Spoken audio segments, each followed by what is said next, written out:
सबसे पहले तो मैं आपका शुक्रगुज़ार हूँ कि आज आपने इस अहम टॉपिक पे मुझे बोलने का मौका दिया ताकि मैं अपने अवाम के साथ जो डिस्ट्रिक्ट पुलिस की जो एफ़र्ट्स हैं उसको शेयर कर सकूँ।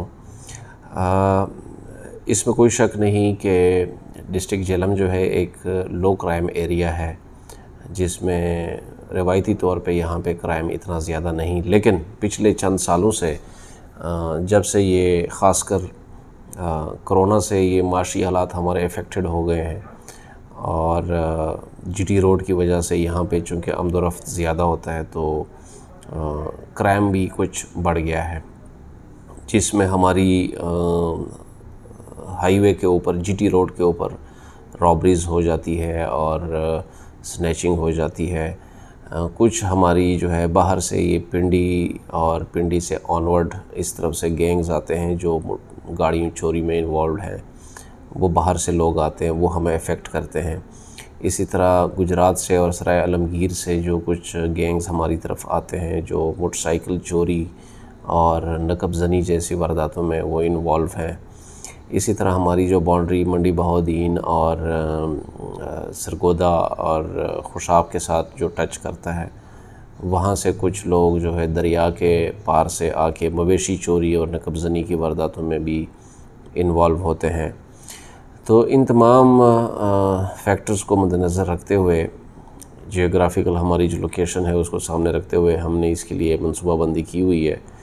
एक तो हमने अपनी मौजूदा जो भी हमारे पास अवेलेबल रिसोर्सेज है उसको इस्तेमाल करते हुए तनाजात में कोशिश की है कि जो बेहतर ह्यूमन रिसोर्स है हमारे कांस्टेबल से लेकर इंस्पेक्टर तक, उनको हम फील्ड में लगाएं और वो थानों में आके प्रिवेंशन करें, क्राइम की इन्वेस्टिगेशन करें। कोशिश की है जो अच्छे थानेदार है, समझदार है, जो कुछ पढ़े लिखे हैं, उसको इन्वेस्टिगेशन साइट पे रखें ताकि वो तफ्तीशें जो है वो उसकी क्वालिटी बेहतर हो और जो मुल्ज़मान है उसको सज़ाएँ हो अदालतों से। दूसरा ये कि हम वक्तन फ़वक्तन इनकी कैपेसिटी बिल्डिंग भी करते हैं। पुलिस लाइन्स में इनके मुख्तलिफ़ किस्म के रिफ़्रेशर कोर्सेज़ भी चलाते हैं जिससे इनकी कैपेसिटी जो है हम बढ़ाने की कोशिश करते हैं। क्राइम को अगर देखा जाए तो गुज़श्ता एक साल के दौरान जो हमने यहाँ पे क्राइम की स्ट्रेटजी बनाई और डिफरेंट फ्रंट पे एफ़र्ट्स की है, उसके नतीजे में अल्हम्दुलिल्लाह जो क्राइम की सिचुएशन है वो सेटिस्फैक्ट्री है प्रिवेंशन के हद तक। वो इसलिए कि अगर मैं आपसे फ़िगर के मुताबिक फ़िगर के ऊपर शेयर करूं तो इस साल में टोटल हमारे 8 मर्डर के केसेस हुए हैं। जनवरी से लेकर अप्रैल के इस मई के एंड तक इस 8 मर्डर के केसेस में हमने 6 केसेस जो है वो चालान कर दिए हैं, जिसके मुल्ज़मान सारे के सारे अरेस्ट होके जुडिशल हो चुके हैं। सिर्फ 2 मुकदमात अभी ऐसे हैं जो कि अभी अनट्रेस्ड हैं, जो नामालूम मुल्ज़मान के ख़िलाफ़ मुकदमात दर्ज थे। इसी तरह पिछले 3 सालों में टोटल 78 मुकदमात जो है वो कत्ल के दर्ज हुए हैं 2017 से लेकर आज के डेट तक। इस 78 मुकदमात में हमने 47 मुकदमात जो है वो चालान कर चुके हैं इन पूरे 78 में से। यानी कि हमने जो इस 4 महीने में ना सिर्फ फ्रेश अपने मुकदमात चालान किए हैं बल्कि पिछले सालों के जो मुकदमात जो पेंडिंग थे उसमें भी 78 में से 47 मुकदमात हमने चालान कर लिए। इसी तरह डकैती के पिछले 3.5 सालों में 14 मुकदमात दर्ज थे, जिसमें से 8 मुकदमात हमने चालान कर दिए हैं आज के दिन तक। इसी तरह जो रॉबरी है, राजनी, उसके 23 मुकदमात इस साल दर्ज हैं, जिसमें से 14 मुकदमात हमने चालान कर दिए हैं, यानी 50% से ज़्यादा। ये वो मुकदमात है रॉबरी के जिसमें मुल्ज़िम नामालूम होता है, स्नैचिंग होती है, कोई मोटरसाइकिल स्नैच करता है, कोई पर्स स्नैच करता है, कोई बंदूक के नोक पे कोई पैसे स्नैच करता है, कोई होटल जाके, कोई शॉप पे जाके किसी चलते हुए बंदे से रोक के पैसे स्नैच करना। ये वो वारदातें हैं जो नामालूम मुल्ज़मान होते हैं जिसका कोई क्लू नहीं होता। तो ऐसे 23 मुकदमात टोटल दर्ज हैं, जिसमें से हमने 14 जो है वो ट्रेस भी किए हैं और उसके मुलज़मान अरेस्ट करके उससे रिकवरी करके उनको जेल भी भेज दिया है। इसी तरह गाड़ी चोरी जो है ये एक हमारा एक सोर पॉइंट है, जो कि अभी पिछले कोई 3-4 महीनों से हमारी ये वारदात ज़्यादा हो गई है। और उसकी वजह ये है कि ये इस पूरे रीजन में, पिंडी रीजन में ये वारदात ज़्यादा हो गई है। कुछ लोग जो जेलों से रिहा हुए हैं, जो पिछले सालों अरेस्ट हुए थे, गाड़ी चोरी से रिलेटेड जो गैंग्स थे, जो कि ज़्यादातर KPK से तल्लुक़ रखते हैं, तो वो जो रिहा हुए हैं जेलों से, उन्हीं लोगों की वजह से ये वारदातें दोबारा जो है कुछ ज़्यादा हो गई है। लेकिन अल्हम्दुलिल्लाह कोई इतनी गैर तसल्ली बख्श सिचुएशन भी नहीं है जिसमें हम कोई बहुत ज़्यादा परेशान हो। मिसाल के तौर पर 11 मुकदमात सिर्फ दर्ज हैं हमारे झिलम ज़िले में, जिसमें से 6 जो है वो हम चालान कर चुके हैं और गाड़ी भी रिकवर कर चुके हैं। बाकियों पे हम एफ़र्ट्स कर रहे हैं। जो गैंग्स जैसे कि मैंने बताया जो निकले हैं जेलों से, उसमें एक गुल खान गैंग है जो कि रिसेंटली गुजरात से रिहा हुआ है। गुल खान जो है, जैसे जिस दिन से वो रिहा हुआ है उस दिन के बाद कोई 2 महीने के अंदर उस 4 गाड़ियाँ हमारी चोरी हुई है। तो हमें पूरा शक है कि ये गुल खान जो है ये इस एरिया में फिर से एक्टिव है। उसके पीछे हमने मर्दान तक अपनी रैकी लगा के रखी हुई है और उसको रडार में रखा हुआ है। होपफुली इंशाल्लाह उसको हम जल्द अरेस्ट कर देंगे। उसके बाद जो है मोटरसाइकिल की चोरी जो है, ये भी एक हमारा एक इशू है जो कि आजकल थोड़ा सा सर्च पे है। मोटरसाइकिल चोरी के 41 मुकदमात दर्ज किए हमने इस साल में, और उस 41 में से 28 मुकदमात हम चालान कर चुके हैं। चालान का मकसद ये है कि हमने बंदा मुलज़िम भी अरेस्ट किया और मोटरसाइकिल भी रिकवर की और मुलज़िम को जेल भेज दिया। तो 41 में से 28, ये भी 50% से अबव का रेशो है। 2 के हमारे केसेस कुछ ज़्यादा हुए हैं, लेकिन साथ साथ उसके चलानी का रेशो भी बढ़ गया है। इसी तरह जो है मोटरसाइकिल स्नैचिंग जो है ये कोई इतना ज़्यादा नहीं है हमारे शहर में इशू। इस साल में सिर्फ 5 मुकदमात दर्ज हैं, जिसमें से 4 को हमने चालान किया है, सिर्फ 1 मुकदमा भी पेंडिंग है। ये ओवरऑल हमारी जो है क्राइम की सिचुएशन थी। इसी तरह अल्हम्दुलिल्लाह अगवा के और ख़वातीन की और बच्चों की अगवा और उनके साथ जो रेप वगैरह के केसेस होते हैं, बदफेली के होते हैं, वो हमारे आलमोस्ट 90% केसेस वर्कआउट हो चुके हैं। इसके अलावा मंशियात एक बहुत बड़ा हमारा प्रॉब्लम है। मंशियात के ऊपर हमने इस साल में तकरीबन कोई 250 से ज़्यादा मुकदमात दर्ज किए हैं, जिसमें 50 से ज़्यादा मुकदमात जो है वो 9C के हैं, जिसमें एक केस में किलो से ज़्यादा चर्स हमने बरामद किए। अभी रिसेंटली हमने एक बैनुल सूबाई गैंग जो है वो पकड़ा, जो पेशावर से मंशियात स्मगल करके यहाँ से क्रॉस करके आगे लाहौर लेके जा रहा था और पंजाब के मुख्तलिफ़ शहरों में सप्लाई देते हैं वो लोग। वो 3 बंदे हमने पकड़े, उनके कब्ज़े से हमने 20 किलो चर्स और अफ्यूम बरामद की और कुछ नाजायज़ असला भी था उनके पास। इसी तरह चंद कोई हफ़्ता 1.5 हफ़्ता पहले हमने यहाँ पे नाके के ऊपर एक और इस तरह का गैंग बस्ट किया, जिसने नाके से भागने की कोशिश की और हमने उसको परसू किया और सराय आलमगीर में जाके उनके टायर बस्ट करके उसको रोका। उससे भी 8 किलो चर्स हमने बरामद की। तो अभी हमने रिसेंटली 2 पॉइंट्स पे परमानेंट नाके लगाए हैं GT रोड के ऊपर, जो एक तरक्की टूल प्लाजे पे हैं और एक जेलम ब्रिज के ऊपर हैं, जिसका मेन मकसद जो है ये जो बैनुल सूबाई और बैनुल अज़लाई गैंग्स जो यहाँ पे मूव करते हैं और यहाँ से क्रॉस होते हुए यहाँ वारदात करके जाते हैं, मोटरसाइकिल चोरी करते हैं, कार चोरी करते हैं, मंशियात की स्मगलिंग करते हैं, ऐसे बड़े बड़े जो गैंग्स हैं, इसके रोकथाम के लिए हमने ये 2 नाके परमानेंट लगाए हैं, जिसके पास हमने लेटेस्ट टेक्नोलॉजी और उनको ऐप्स जो है वो प्रोवाइड किए गए हैं, जो कि जिस पे पूरे पंजाब का CRO का क्राइम रिकॉर्ड, इश्तिहारियों की तफसील, गाड़ी चोरों की तफसील, चोरों की चोरी की गाड़ियाँ, बाकी एक्साइज़ का डेटा, कस्टम्स का डेटा, पूरी अपडेटेड उनको डेटा दे के हमने इन नाकों को यहाँ पे एक्टिव किया हुआ है और ये बड़े भरपूर तरीके से काम कर रहे हैं अल्हम्दुलिल्लाह। अभी कुछ इन्होंने केस भी हमें ट्रेस करके दिए और मज़ीद इंशाल्लाह ये मुझे उम्मीद है कि इससे क्राइम में रोकथाम भी होगा और कुछ बंदे जो है जो गैंग्स है वो ट्रेस भी होंगे। इसके अलावा ये तो क्राइम से रिलेटेड था जिस पे मैंने आपको मोटा मोटा बताया। कुछ और इनिशिएटिव्स हैं जिस पे पुलिस काम कर रही है, झेलम पुलिस।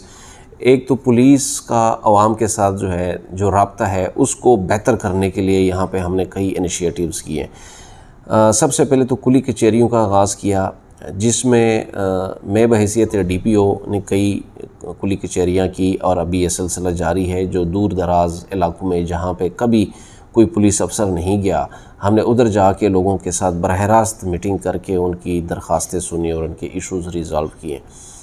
और मेरे अलावा जो मेरे DSPs हैं उनको भी ये हिदायत है, वो भी अपने अपने सर्कल में तहसीलों में कुली कचहरियाँ कर रहे हैं,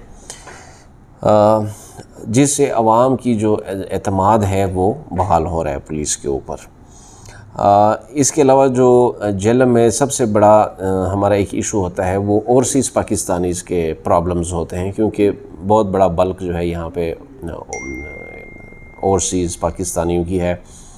तो उनके इश्यूज़ को रिज़ॉल्व करने के लिए यहाँ पे एक स्पेशल डेस्क हमने बना दिया है उनकी इश्यूज़ को रिज़ॉल्व करने के लिए, उनके मैटर्स को प्रायोरिटी पे रिसीव करके उनको प्रोसेस करने के लिए, जिसको ओवरसीज़ फैसिलिटेशन सेंटर के नाम से हम यहाँ झेलम शहर में एक प्रॉपर ओवरसीज़ फैसिलिटेशन सेंटर बना दिया गया है।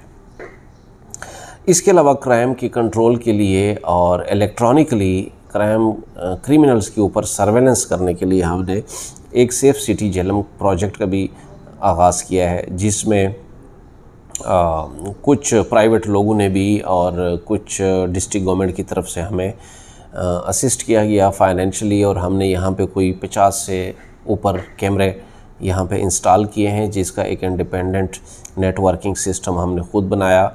और उसकी मॉनिटरिंग के लिए यहाँ पे DPO ऑफिस में एक कंट्रोल रूम बनाया गया, जिसकी 24 आवर्स मॉनिटरिंग होती है।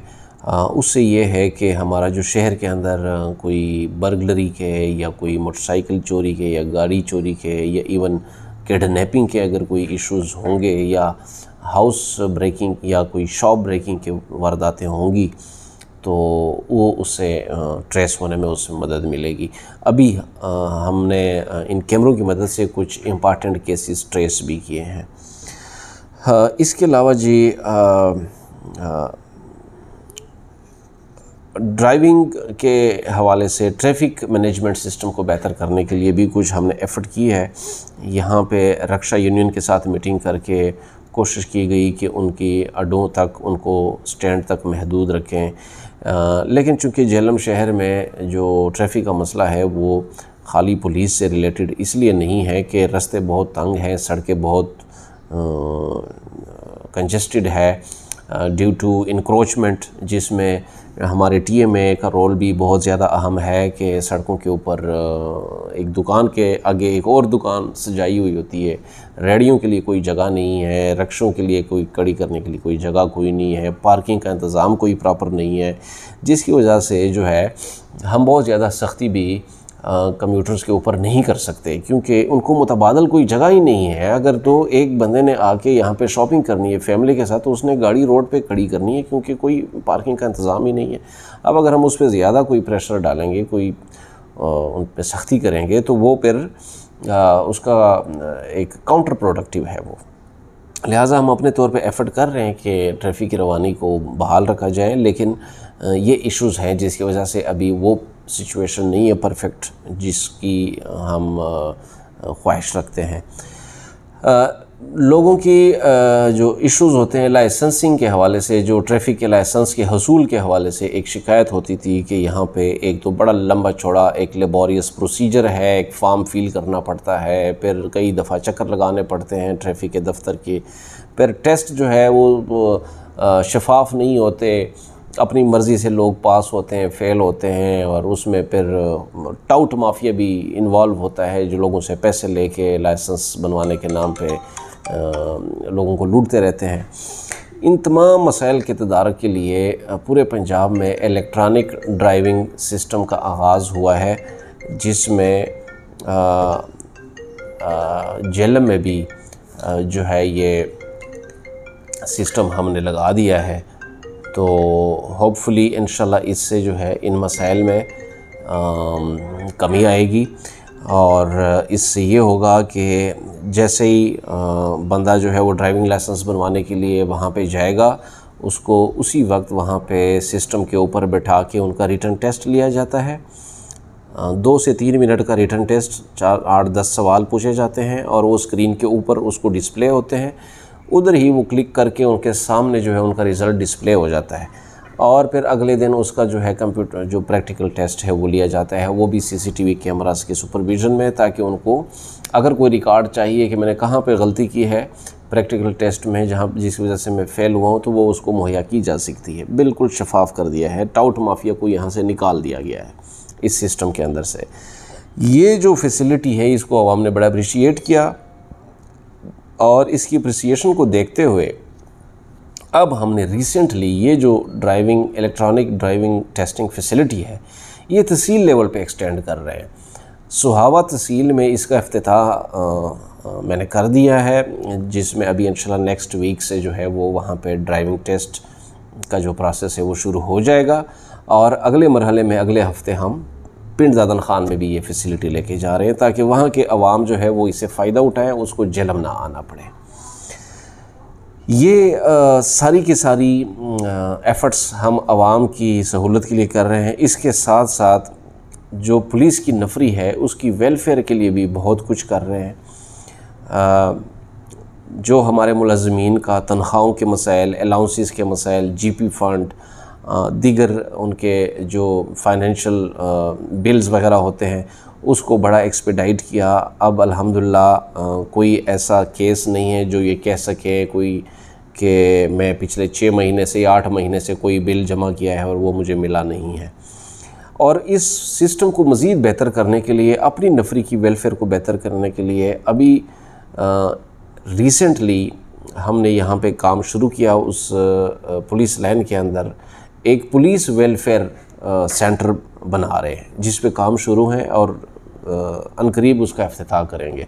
उस पुलिस वेलफेयर सेंटर का मकसद ये होगा कि जो पुलिस मुलाजमीन के इश्यूज़ हैं, सर्विस से रिलेटेड, कोई ट्रांसफ़र पोस्टिंग्स, कोई प्रमोशंस, कोई शोकाज डिसिप्लिन से रिलेटेड, कोई फाइनेंशियल तनख्वाह से रिलेटेड कोई मैटर्स हैं, तो वो एक काउंटर उनके लिए एक सेंटर बनाया जाएगा जहाँ पे डेडिकेटेड लोग बैठे होंगे और उनको वो तमाम फैसिलिटीज़ एक ही छत के नीचे जो है वो मुहैया होगी। वो वहाँ पे सिर्फ एक एप्लीकेशन देगा, बाकी वो सेंटर वाले मुतलका ब्रांची से उनका मसला हल करवा के उनको दे दिया जाएगा। उनको मुख्तलिफ़ ब्रांचीज़ में मुख्तलिफ़ क्लर्क्स के पास जाने की ज़रूरत नहीं पड़ेगी और किसी को कोई पैसे देने की ज़रूरत नहीं पड़ेगी, कोई सिफारिश करवाने की ज़रूरत नहीं पड़ेगी। तो ये सारा शफाफ बनाने के लिए एक छत के नीचे ये सारी फैसिलिटी उनको पुलिस खिदमत सेंटर की सूरत में पुलिस लाइन में हम बना रहे हैं। Thank you very much.